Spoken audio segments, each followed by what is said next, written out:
साथियों, मैं रीता कुमारी बिहार सक्षमता परीक्षा 2024 की तैयारी कराने के लिए उपस्थित हूँ। मैं 6 to 8 क्लास के लिए विषय विज्ञान के कुछ टॉपिक्स लेकर आपके समक्ष उपस्थित हुई हूँ, जिसमें कि आज का हमारा टॉपिक है पदार्थ। तो पदार्थ क्या है, हम लोग ऑलरेडी जानते हैं, सब कोई पहले से ही परिचित है कि पदार्थ क्या है। तो पदार्थ वे सभी वस्तुएं जो हमारे आसपास हैं, वे सभी पदार्थ कहलाती हैं। वैसी वस्तुएं जो स्थान घेरती हैं, जिनका कुछ न कुछ भार होता है, जो अवरोध उत्पन्न करे और जिसे हम अपनी ज्ञानेंद्रियों से अनुभव कर सकते हैं, वे सभी पदार्थ कहलाते हैं। पदार्थ के कुछ गुण भी होते हैं। जैसे कोई भी पदार्थ है वह छोटे छोटे अत्यंत सूक्ष्म कणों का बना होता है, और पदार्थ के जो कण हैं वो हमेशा गतिशील होते हैं। और पदार्थ को फिर हम वर्गीकृत करते हैं, तो पदार्थ को वर्गीकृत करते हैं ठोस, द्रव और गैस में। और यह जो है ठोस, द्रव और गैस में जो हम वर्गीकृत करते हैं, तो कुछ इनके गुण हैं पदार्थों के, और उस गुण के आधार पर हम पदार्थों को अलग अलग वर्गों में, ठोस में, द्रव में और गैस में वर्गीकृत करते हैं। तो आइए देखते हैं पदार्थों के कौन कौन से मुख्य गुण होते हैं और ठोस, द्रव और गैस में क्या अंतर होता है। तो सबसे पहला गुण है अंतर आणविक स्थान। अंतर आणविक स्थान वह स्थान होता है जैसे कोई पदार्थ है, जैसे कोई पदार्थ है, तो पदार्थ के जो दो कण होते, सभी पदार्थ छोटे छोटे कण से बने हैं, तो दो कणों के बीच की जो दूरी है उसे कहते हैं अंतर आणविक स्थान। पदार्थ के दो कणों के बीच की जो दूरी है उसको अंतर आणविक स्थान कहते हैं। तो यह दूरी ठोस में बहुत कम होती है, द्रव में ठोस की अपेक्षा अधिक होती है, और गैस में दो कणों के बीच जो अंतर आणविक स्थान है वो काफी अधिक होता है। तो अंतर आणविक स्थान ठोस में बहुत कम होता है, द्रव में ठोस से अधिक होता है और गैस में सबसे अधिक होता है। दूसरा गुण है अंतर आणविक आकर्षण बल। जिस तरह से अंतर आणविक स्थान मतलब दो कणों के बीच के स्थान को अंतर आणविक स्थान कहते हैं, तो दो कणों के बीच एक बल, एक आकर्षण बल, एक अट्रैक्शन फोर्स काम करता है, और वही आकर्षण बल दो कणों को आपस में जोड़ के रखता है। तो ठोस कणों के बीच यह जब दूरी सबसे कम होती है, दो कणों के बीच दूरी कम होगी, तो स्वाभाविक है कि उन दोनों कणों के बीच आकर्षण बल बहुत अधिक होगा, और जैसे जैसे दूरी बढ़ती जाती है दो कणों के बीच, उनके बीच का आकर्षण बल भी कमजोर होता जाता है। तो अंतर आणविक आकर्षण बल ठोस में सबसे अधिक, द्रव में कमजोर होता है और गैस में नगण्य। अगला जो गुण है वह है घनत्व। तो ठोस का घनत्व उच्च होता है, द्रव का निम्न और गैस का अति निम्न। अगला जो गुण है पदार्थ का वह है कणों की स्थिति। तो कणों की स्थिति, चूंकि ठोस के कण काफी नजदीक होते हैं एक दूसरे के, तो उनके बीच गति बहुत कम होती है, नहीं होती है। ठोस के कण प्रायः स्थिर होते हैं, इसलिए कणों की स्थिति में ठोस के कण प्रायः स्थिर होते हैं, द्रव के कण अस्थिर होते हैं, क्योंकि उनके कणों के बीच स्पेस होता है, तो उसके कण जो है मूव करते हैं, और गैस के कण जो है वह भी अस्थिर होते हैं, उनके बीच भी गति होती है, गैस के कण भी काफी गतिशील होते हैं। अगला जो गुण है वह है कणों की ऊर्जा। तो ठोस में कणों की ऊर्जा निम्न होती है, द्रव में उच्च और गैस में अति उच्च। अगला पॉइंट है हमारा कि आकृति और आयतन। तो ठोस की आकृति और आयतन दोनों निश्चित होते हैं, पर द्रव की आकृति अनिश्चित होती है पर आयतन निश्चित होते हैं, और गैस में आकृति और आयतन दोनों अनिश्चित होते हैं। अगला गुण है संपीड्यता। कंप्रेसिबिलिटी मतलब कि किसी पे कोई पदार्थ जिस पे दबाव डालकर उसके आयतन में हम कमी या बेसी कर सकते हैं, उसके आयतन को हम बढ़ा घटा सकते हैं उस पर दबाव डालकर।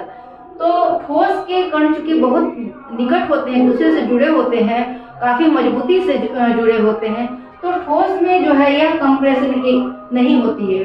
ठोस के कण असंपीड्य इनकम्प्रेसिबल होते हैं, मतलब उन पे दबाव डाल करके हम उनके आयतन को बढ़ा या घटा नहीं सकते हैं। पर द्रव के कण जो है ठोस से अधिक कंप्रेसिबल होते हैं। उसकी कंप्रेसिबिलिटी जो है ठोस की अपेक्षा थोड़ी होती है। और गैस के जो कण हैं वो उनमें जो है कंप्रेसिबिलिटी काफ़ी अधिक होती है, वे काफ़ी अधिक संपीड्य होते हैं। और इसका एग्जाम्पल है हमारा एलपीजी रसोई गैस, या सिलेंडर में जो ऑक्सीजन, हॉस्पिटल में जो ऑक्सीजन का सिलेंडर होता है वो, या फिर सीएनजी गैस जो सिलेंडर में भरे रहते हैं। तो हमारे किचन में जो एलपीजी गैस है वह ब्यूटेन जो एक पेट्रोलियम गैस है उसको हाई प्रेशर पर लिक्विड फॉर्म में लिक्विफाइड करके और उस सिलेंडर में भरा जाता है। तो यह जो है हाईली कंप्रेसिबल है, बहुत अधिक कंप्रेसिबिलिटी पर उसको कंप्रेस करके उस सिलेंडर में भरा जाता है। तो इसलिए गैस की जो है कंप्रेसिबिलिटी, संपीड्यता बहुत अधिक होती है। तो इस तरह से हम लोग देखते हैं कि ठोस और द्रव और गैस के कुछ बेसिक गुण होते हैं और उस गुण के आधार पर हम ठोस, द्रव और गैस को अलग अलग वर्ग में वर्गीकृत करते हैं। इसके अतिरिक्त भी कुछ ऐसे गुण हैं जो ठोस में पाए जाते हैं, द्रव में या गैस में नहीं पाए जाते हैं। कुछ गुण ऐसे होते हैं जो द्रव और गैस में पाए जाते हैं पर ठोस में नहीं पाए जाते हैं। तो इसी के अंतर्गत एक पदार्थ का एक गुण है जिसे कहते हैं ऊर्ध्वपातन, सब्लिमेशन। ऊर्ध्वपातन क्या है कि जब प्रायः हम देखते हैं कि जब किसी ठोस को गर्म किया जाता है तो वह पहले द्रव में परिवर्तित होता है, फिर गैस में परिवर्तित होता है। लेकिन कुछ ऐसे ठोस हैं जिनको गर्म करने पर वो द्रव रूप में परिवर्तित हुए बगैर डायरेक्ट गैस में परिवर्तित हो जाते हैं। तो पदार्थ का वह गुण जब ठोस को गर्म किया जाता है और वह द्रव में परिवर्तित हुए बगैर गैस में परिवर्तित हो जाता है, तो यह क्रिया जो है ऊर्ध्वपातन या सब्लिमेशन कहलाती है। जैसे नौसादर, अमोनियम क्लोराइड जो है नौसादर, या हम लोग जो अपने पूजा पाठ में कपूर जलाते हैं, हम सभी देखते हैं कपूर को जब जलाते हैं तो वह द्रव में परिवर्तित नहीं होता है, गैस में परिवर्तित हो जाता है। इसके अतिरिक्त नैफ्थलीन है, फिर शुष्क बर्फ है, ये सभी जो है ऊर्ध्वपातन के एग्जाम्पल्स हैं। और यह ऊर्ध्वपातन की क्रिया या सब्लिमेशन की क्रिया जो है वह द्रव और गैस में देखने को नहीं मिलती है, यह प्रायः ठोस में होती है।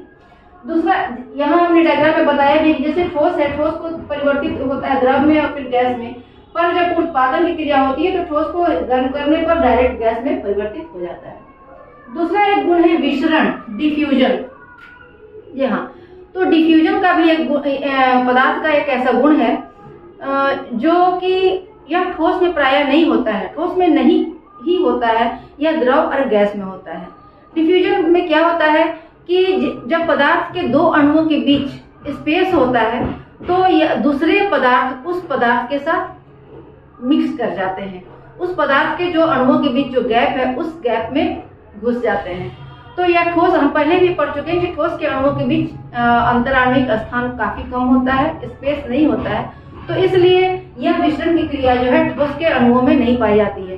पर द्रव और गैस के अणुओं के बीच स्पेस होता है, स्थान होता है, तो यह मिश्रण की क्रिया द्रव और गैस के अणुओं में पाई जाती है। तो मिश्रण क्या है कि पदार्थ के अणुओं का बहाव जो है, गमन उच्च सांद्रता वाले क्षेत्र से निम्न सांद्रता वाले क्षेत्र की ओर जब होता है तो यह क्रिया जो है मिश्रण कहलाती है।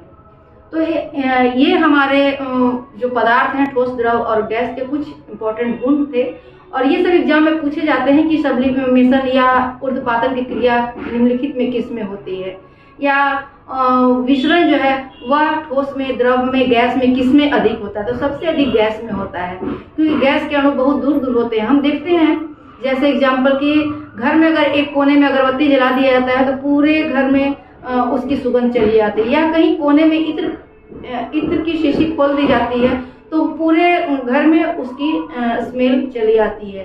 तो यह जो है क्रिया विसरण के कारण ही होती है।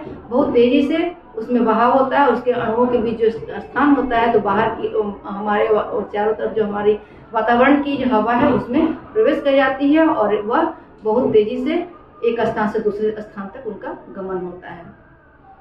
इसके अलावा हमारे इस चैप्टर में कुछ और भी क्वेश्चन हैं जो प्राय एग्जाम पूछे जाते हैं। जैसे एक छोटा सा मैं पदार्थ के गुण के अतिरिक्त मैं एक दूसरे टॉपिक पाती हूँ कि वह है सेल्सियस को केल्विन में कन्वर्ट करने के लिए। तो कभी कभी सेल्सियस को केल्विन में कन्वर्ट करने के लिए पूछा जाता है। तो सेल्सियस को केल्विन में कन्वर्ट करने का एक सूत्र है जैसे 0 डिग्री सेल्सियस को हमको केल्विन में कन्वर्ट करना है, मैं यहाँ लिख रही हूँ। तो मान लीजिए इसके लिए formula T degree Celsius is equal to 273.15 plus T kelvin. अब T का मतलब हुआ आपको जितने डिग्री सेल्सियस का टेम्परेचर निकालना है।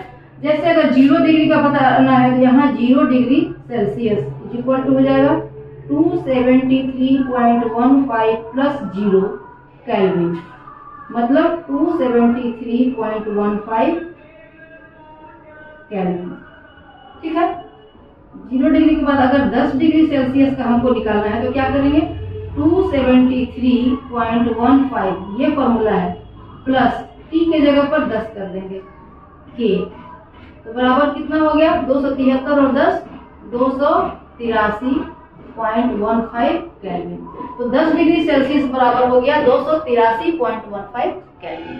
इस तरह से अगर जितने भी डिग्री सेल्सियस को केल्विन में कन्वर्ट करने के लिए आएगा तो हम ये formula T degree Celsius is equal to 273.15 plus T kelvin, इस फॉर्मूला से हम ज्ञात कर सकते हैं किसी चीज का, किसी भी दिए का सेल्सियस अगर मान दिया हुआ तो उसका केल्विन मान कितना होगा।